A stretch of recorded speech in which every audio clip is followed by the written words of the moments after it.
Transformer service station ಸ್ಥಳಾಂತರ ಮಾಡಲು ಆಗ್ರಹ. ಶ್ರೀನಿವಾಸಪುರ ಪಟ್ಟಣದ ಜಾಕೀರ್ ಹುಸೇನ್ ಮೊಹಲ್ಲಾ ವಾರ್ಡ್ ನಂಬರ್ 22ರ ಬಡಾವಣೆಯಲ್ಲಿ ವಿದ್ಯುತ್ ಟ್ರಾನ್ಸ್ಫಾರ್ಮರ್ ಘಟಕವನ್ನು ಸ್ಥಳಾಂತರಿಸಲು ಅಲ್ಲಿನ ಸಾರ್ವಜನಿಕರು ಆಗ್ರಹಿಸಿದ್ದಾರೆ. ಕಳೆದ 2 ದಿನಗಳ ಹಿಂದೆ ತಾಂತ್ರಿಕ ಕಾರಣಗಳಿಂದ ಘಟಕ ದಗದಗನೆ ರಾತ್ರಿ ಸಮಯದಲ್ಲಿ ಹೊತ್ತಿ ಉರಿದಿದ್ದು, ಸಾರ್ವಜನಿಕರ ಸಮಯ ಪ್ರಜ್ಞೆಯಿಂದ ಕೂಡಲೇ ಅಗ್ನಿಶಾಮಕ ದಳ ಸಿಬ್ಬಂದಿಗೆ ಕರೆ ಮಾಡಿ ಯಾವುದೇ ಅಹಿತಕರ ಘಟನೆ ನಡೆಯದಂತೆ ಬೆಂಕಿ ನಂದಿಸಿ ಪ್ರಾಣಾಪಾಯದಿಂದ ಪಾರು ಮಾಡಿದ್ದಾರೆ.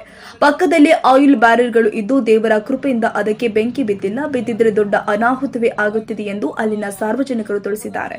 ಈ ವೇಳೆ ಮಾತನಾಡಿದ ಅಲ್ಲಿನ ಮಹಿಳೆಯೊಬ್ಬರು, ಘಟಕದಿಂದ ನಮಗೆ ತುಂಬಾ ತೊಂದರೆಯಾಗ್ತಾ ಇದ್ದು, ಮಕ್ಕಳಿಗೆ ಕೆಟ್ಟ ವಾಸನೆಯಿಂದ ಅಲರ್ಜಿ ಮತ್ತು ಹಲವು ಸಾಂಕ್ರಾಮಿಕ ರೋಗಗಳು ಬರ್ತಾ ಇದ್ದು, ಮನೆಯಲ್ಲಿ ಸಿಲಿಂಡರ್ಗಳು ಇದ್ದು, ಘಟಕದಲ್ಲಿ ಅತಿ ಹೆಚ್ಚು ಆಯಿಲ್ ಬ್ಯಾರೆಲ್ಗಳು ಇದ್ದು, ಸ್ಫೋಟಗೊಂಡ್ರೆ ಮನೆಗಳೇ ಸುಟ್ಟು ಕರಕಲಾಗಿದೆ.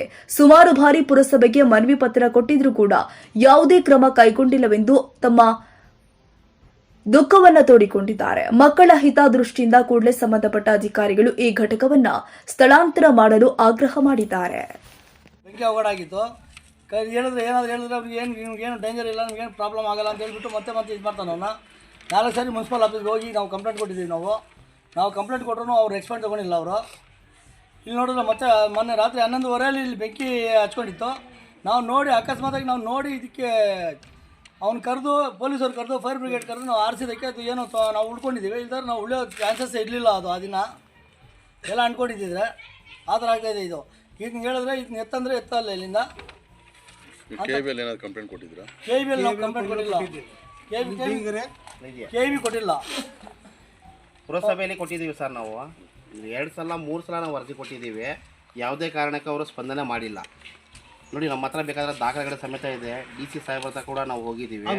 ಯಾವುದೇ ಕಾರಣಕ್ಕಾಗಲಿ ಯಾವುದೇ ಈ ಥರ ಘಟನೆ ಆದಾಗ, ಈ ರಾತ್ರಿ ಆದಾಗ ತುಂಬ ವಿಪರೀತ ರಾಸಾಯನಿಕ ಅದು ಏನಾಗ್ತಾ ಇದೆ ಅಂದರೆ ತುಂಬ ಸ್ಮೆಲ್ ಬರ್ತಾ ಇದೆ ನಮಗೆ. ಸುಮಾರು ಸಲ ಈ ಮಾಲೀಕರಿಗೆ ನಾವು ದೂರು ನೀಡಿದ್ದೀವಿ. ಯಾವುದೇ ಕಾರಣಕ್ಕೆ ನಮ್ಮ ಪ್ರತಿಕ್ರಿಯೆ ನಾವು ಮಾಡ್ತಾ ಇಲ್ಲ. ಇಲ್ಲಿ ಅನೇಕ ಜನರು ಇದ್ದಾರೆ, ಬೇಕಾದರೆ ಕೇಳಿ. ಅಲ್ಲಿ ಪಾಪ ಬಡವರಿದ್ದಾರೆ, ಸ್ತ್ರೀಯರಿದ್ದಾರೆ, ಸಣ್ಣ ಮಕ್ಕಳಿದ್ದಾರೆ. ಅವ್ರಿಗೆಲ್ಲ ಈ ಥರ ಸಮಸ್ಯೆ ಆಗ್ತದೆ. ಈ ಸಮಸ್ಯೆಗೆ ನಮ್ಮ ಪರಿಹಾರ ಮಾಡೋದಕ್ಕೆ ಯಾರೂ ಬರ್ತಾ ಇಲ್ಲ ಸರ್. ಇಲ್ಲಿ ಮುಂದೆ ಇಲ್ಲಿರುವಂತಹ ಕೌನ್ಸಿಲರ್ಗಳಾಗಿ ಅವ್ರ ಕೌನ್ಸಿಲರ್ ಮುಖಾಂತರನೂ ನಾನು ಅರ್ಜಿ ಹಾಕಿದ್ದೀನಿ. ಬೇಕಾದ್ರೆ ನನ್ನ ಹತ್ರ ಇದೆ ಅರ್ಜಿ, ಅದು ಕೂಡ ಹಾಕಿದ್ದೀನಿ ಸರ್. ನಾನು ಅವ್ರ ಮುಖಾಂತರ ಅದಕ್ಕೆ ಯಾರೋ ಜನ ನೋಡಿದ್ದಕ್ಕೆ ಎಲ್ಲರಿಗೂ ಇದಾಯಿತು. ಅದಕ್ಕೆ ಏನಾರ ಮಾಡಿಬಿಟ್ಟು ಇದು ಮಾಡಿದ್ರೆ ಒಳ್ಳೆಯದು. ಮನೆಯಲ್ಲಿ ಸಿಲಿಂಡ್ರ್ ಇರುತ್ತೆ. ಇಲ್ಲಿ ಒಳಗಡೆನೇ 5 ಸಿಲಿಂಡ್ರ್ ಇದೆ. ಬೆಳಗ್ಗೆಯಿಂದ ಸಾಯಂಕಾಲವರೆಗೂ ಇದು ಮಾಡ್ಕೊತಾರೆ ಅವರು. ರಾತ್ರಿ ನೈಟಲ್ಲಿ ಇದು ಮಾಡಿಬಿಟ್ಟು ಹೋಗ್ತಾರೆ. ಅದು ನೋಡೋದಕ್ಕೆ ಯಾರು ಜವಾಬ್ದಾರಿ ಇಲ್ಲಿ ಇರಲ್ಲ. ಮನೆಯಲ್ಲೂ ಸಿಲಿಂಡ್ರ್ ಇರುತ್ತೆ. ಇದರಿಂದ ಅದಕ್ಕೆ ಏನಾರ ಪ್ರಾಬ್ಲಮ್ ಆಗಿದ್ರೆ ಮತ್ತೆ ಚಿಕ್ಕ ಮಕ್ಕಳು ಇರ್ತಾರೆ, ನಮಗೂ ಪ್ರಾಬ್ಲಮ್ ಆಗುತ್ತೆ. ಇಲ್ಲಿರೋರು ಯಾರೂ ನೋಡಲ್ಲ.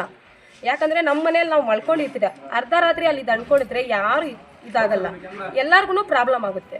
ಅದಕ್ಕೆ ನಾವು ಅಲ್ಲಿ ಹೋಗ್ಬಿಟ್ಟು ಮೊನ್ನೆ ಅಂದ್ಕೊಂಡು ಬಿಟ್ಟಿದ್ದೆ. ಅದಕ್ಕೆ ಹೋಗ್ಬಿಟ್ಟು ನಾವು ಅಲ್ಲಿ ಗಲಾಟೆ ಮಾಡಿಬಿಟ್ಟು ಏನೋ ನಮ್ಗೊಂದು ನ್ಯಾಯ ಸಿಕ್ಕಂಗೆ ನಮ್ಮ ಗೋರ್ಮೆಂಟ್ ಕಡೆಯಿಂದ ನಮ್ಗೆ ಇದಾಗಿದ್ರೆ ತುಂಬ ಒಳ್ಳೆಯದು. ಯಾಕಂದರೆ ದೇವ್ರ ಮೇಲೆ ಎಲ್ಲರೂ ನಂಬಿಕೆ ಇಟ್ಟಿದ್ದಾರೆ. ಅದಕ್ಕೆ ನಾವೇನಂದರೆ ಇಲ್ಲಿಂದ ಇದು ಏನು ನಮ್ಗೆ ತೊಂದರೆ ಆಗಬಾರ್ದು, ಆ ಥರ ನಾವು ನ್ಯಾಯ ಕೂತ್ಕೊಳ್ತೀವಿ. ಗೋರ್ಮೆಂಟ್ ನಮ್ಗೇನೋ ಒಂದು ನ್ಯಾಯ ಮಾಡಿಬಿಟ್ಟು ಕೊಡಬೇಕು ಅಷ್ಟೇ.